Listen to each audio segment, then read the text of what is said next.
देश की राजनीति से लेकर मौसम, सुरक्षा और अंतर्राष्ट्रीय मोर्चे तक आज हलचल तेज रही।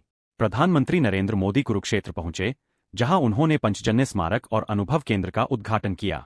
उन्होंने इसे धर्म, शौर्य और विजय का ऐसा प्रतीक बताया जो आने वाली पीढ़ियों को प्रेरित करेगा। इसी बीच बिहार की राजनीति में जबरदस्त उथल-पुथल देखने को मिली। उपेंद्र कुशवाहा के बेटे को मंत्री बनाए जाने पर पार्टी में भारी बवाल खड़ा हो गया और कई वरिष्ठ नेताओं ने एक साथ इस्तीफा देकर बड़ा झटका दे दिया। पश्चिम बंगाल में फिर सियासी तूफान उठा है। मुख्यमंत्री ममता बनर्जी ने बीजेपी को सीधे चुनौती देते हुए कहा कि वह उनकी नींव तक हिला देंगी। यह बयान आते ही उत्तर प्रदेश के उप मुख्यमंत्री केशव प्रसाद मौर्य भड़क उठे और बोले कि अब बंगाल में ममता दीदी के दिन पूरे हो गए हैं। उधर दिल्ली में बढ़ते प्रदूषण ने नया झगड़ा खड़ा कर दिया है। आम आदमी पार्टी ने आरोप लगाया कि केंद्र एक्यूआई डेटा में हेरफेर कर रहा है, जबकि एनसीआर में हवा बेहद खराब स्तर पर पहुंच चुकी है। मौसम विभाग ने चक्रवाती तूफान को लेकर बड़ी चेतावनी जारी की है। तमिलनाडु में स्कूल कॉलेज बंद कर दिए गए हैं, जबकि केरल, आंध्र प्रदेश और ओडिशा में भारी बारिश का अलर्ट जारी है। उत्तराखंड, जम्मू कश्मीर और उत्तर भारत के कई हिस्सों में कड़ाके की ठंड ने मुश्किलें बढ़ा दी है। जम्मू कश्मीर में 1 दिसंबर से 28 फरवरी तक स्कूल बंद रखने का निर्णय लिया गया है और 9वीं से 12वीं तक के छात्रों की भी छुट्टियां घोषित की गई है। समाज और राजनीति के बीच एक भावुक दृश्य सैफी में दिखा, जब भाजपा नेता और मुलायम सिंह यादव की छोटी बहू अपर्णा यादव ने सपा प्रमुख अखिलेश यादव के पैर छूकर सम्मान जताया। पूरा यादव परिवार एक मंच पर एकजुट दिखाई दिया। वहीं राम मंदिर ध्वजारोहण कार्यक्रम में बुलाए जाने से नाराज सपा सांसद अवधेश प्रसाद ने बीजेपी पर अयोध्या की जनता का अनादर करने का आरोप लगाया। उत्तर प्रदेश के लखीमपुर खीरी में दर्दनाक हादसा हुआ, जहां तेज रफ्तार कार नहर में गिरने से 5 लोगों की मौत हो गई। बिहार में हत्या के मामलों पर आरजेडी ने सरकार पर हमला बोला और कहा कि प्रदेश में कानून व्यवस्था पूरी तरह चरमरा चुकी है। राज्य में युवाओं के लिए राहत की खबर है। स्वास्थ्य विभाग में 33,000 पदों पर भर्ती प्रक्रिया तेज होने जा रही है। दक्षिण और पश्चिम भारत में भी हलचल कम नहीं रही। महाराष्ट्र में उपद्रवी बंदरों की बढ़ती संख्या को देखते हुए बड़ा फैसला लिया गया है। जंगल में ले जाकर छोड़ने पर रोक और पकड़ने पर लोगों को 600 रुपये इनाम दिया जाएगा।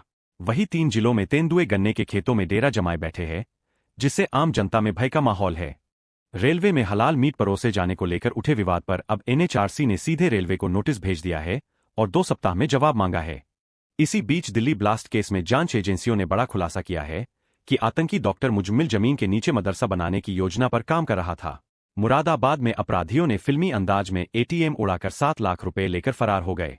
अंतर्राष्ट्रीय मोर्चे पर भी माहौल गर्म है। इजरायल के प्रधानमंत्री का भारत दौरा अचानक स्थगित कर दिया गया, लेकिन इजरायल सरकार ने बयान जारी कर कहा कि भारत इजरायल संबंध बेहद मजबूत है और प्रधानमंत्री मोदी पर उनका अटूट भरोसा है।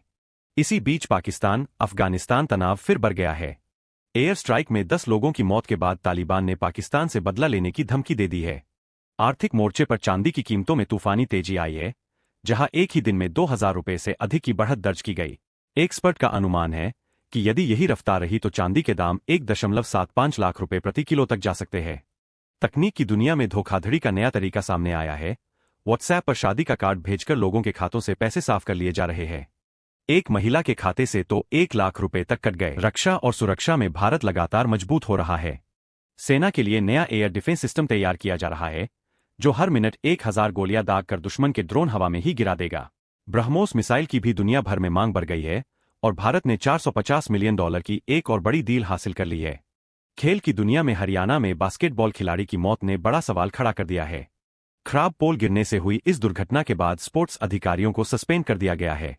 महिला पहलवान विनेश फोगाट ने कहा है कि खिलाड़ियों के सपनों की खुलेआम हत्या हो रही है। देश में कल्याणकारी योजनाओं से जुड़ी कई राहत भरी खबरें भी आईं। हरियाणा सरकार ने बीपीएल परिवारों के लिए 80,000 रुपये की सहायता राशि मंजूर की है, जिससे वे अपने घरों की मरम्मत कर सकेंगे। सरकार ने आयुष्मान भारत मिशन के तहत प्राइवेट अस्पतालों में भी मुफ्त इलाज की सुविधा जोड़ने का फैसला किया है। केंद्र सरकार ने आज एक साथ 1,280 करोड़ रुपए की नई इंडस्ट्रियल योजना को मंजूरी दे दी है। इस योजना का मकसद है भारत में रेयर अर्थ परमानेंट मैग्नेट्स यानी रेयर अर्थ मैग्नेट्स का घरेलू उत्पादन बढ़ाना। ये वही हाईटेक मैग्नेट्स हैं जो आज की दुनिया में हर बड़े सेक्टर की रीढ़ हैं। मोबाइल फोन, इलेक्ट्रिक वाहन, ईवी, ड्रोन, रक्षा उपकरण, एमआरआई जैसी मेडिकल मशीनें, सैटेलाइट और अंतरिक्ष तकनीक। अभी स्थिति क्या है? भारत इन मैग्नेट्स के लिए लगभग पूरी तरह चीन पर निर्भर है, लेकिन इस नई योजना के आने के बाद भारत 100% आत्मनिर्भर बनने की दिशा में एक बड़ा कदम उठा रहा है। आज की ताजा खबर, चुनाव आयोग की सर प्रक्रिया को सुप्रीम कोर्ट में चुनौती दी गई है। इस मामले पर आज सुनवाई होनी है। इस बीच बिहार चुनाव अभियान में जुड़े सभी नेताओं के लिए आज दिल्ली में जेपी नड्डा ने डिनर मीटिंग बुलाई है। वहीं प्रधानमंत्री नरेंद्र मोदी आज संविधान दिवस समारोह में शामिल होंगे। ये कार्यक्रम सेंट्रल हॉल में आयोजित किया जाएगा। भाई सुनो, पीएम किसान की 2000 रुपए वाली किस्त आने वाली है और इस बार बदलाव भी बड़ा है। सरकार ने साफ कर दिया है कि 21वीं किस्त नवंबर में किसी भी वक्त किसानों के खाते में भेजी जा सकती है। लेकिन अगर आपका eKYC, आधार, बैंक लिंकिंग या लैंड रिकॉर्ड अपडेट नहीं है तो भाई आपकी किस्त अटक सकती है। कई राज्यों में किस्त पहुंचना शुरू भी हो गया है, लेकिन जिनका वेरिफिकेशन नहीं हुआ है उनके केस होल्ड पर हैं। इसलिए अगर आपने अभी तक eKYC नहीं की तो तुरंत करा लो। पीएम किसान की हर अपडेट सबसे पहले चाहिए तो वीडियो को लाइक करो, चैनल को सब्सक्राइब करो और कमेंट में बताओ क्या आपकी पिछली किस्त आई थी।